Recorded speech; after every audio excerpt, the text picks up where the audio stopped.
AOL's been on under a lot of pressure since it went public again a couple years back. Yep. The stock price it was actually down below $15, and then they announced this patent.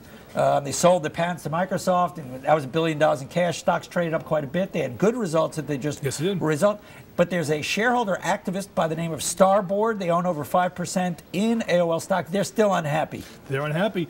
And it's funny because Tim Armstrong must think, man, what he does, the world's out to get him. He must think he's beaten back Arianna Huffington. He's beaten back Wall Street. He paid her a lot of money for her company. But she wants his job, doesn't she? I don't know what she wants. Doesn't she? Have you spoken to her? Did she say, I want Tim Armstrong's job? I'm asking you a question. I'm asking you the question. I don't know what she wants. I think that's the conventional wisdom, and she wants to run the whole show. I see.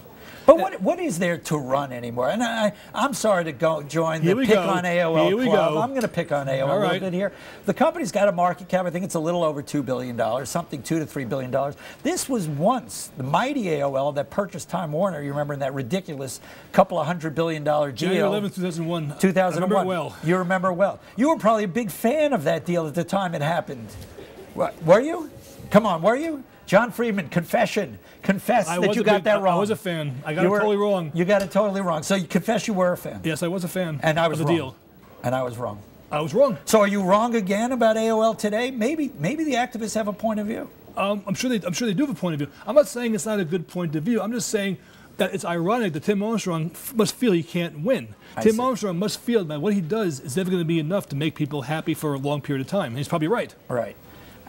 But at the end of the day, right, he gets paid by the shareholders to produce results. Right. And the shareholders... Which he did today, which he did. Well, but the activists are probably on board with him wanting to produce results. Sure. Maybe they just question, just as Mr. Armstrong must question the future for AOL. What is the future for a company like AOL right now? I don't really see it, to tell you the truth. I'll be very skeptical now, 10 years later, and say, 11 years later, say, I don't really know what AOL stands for. I don't know what it is, what it stands for, why it's even here in some we talked about earlier. Why does it still exist? It's a good question.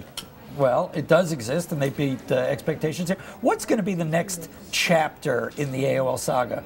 Is it going to be Arianna Huffington taking control? Is it going to be selling the company? Is it going to be the Starboard putting in a different CEO? No. Let's assume Starboard got its way. Let's say they got their slate. Let's say they even changed out CEOs. Who are they going to put in there, and what is that person going to do? Who wants that job?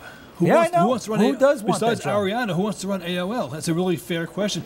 I think you're going to see, if results stay strong, he's going to keep his job successfully. Like a baseball manager, keep winning the ball games, you'll do okay. But the minute you slip, there's Arianna standing off to the side saying, all right, how about giving me a chance? And I think she wants to run this company. I don't know this for a fact. What does she want to do? I think she wants to take control of the company. And so then do what? I think she wants to create HuffPo in a bigger way.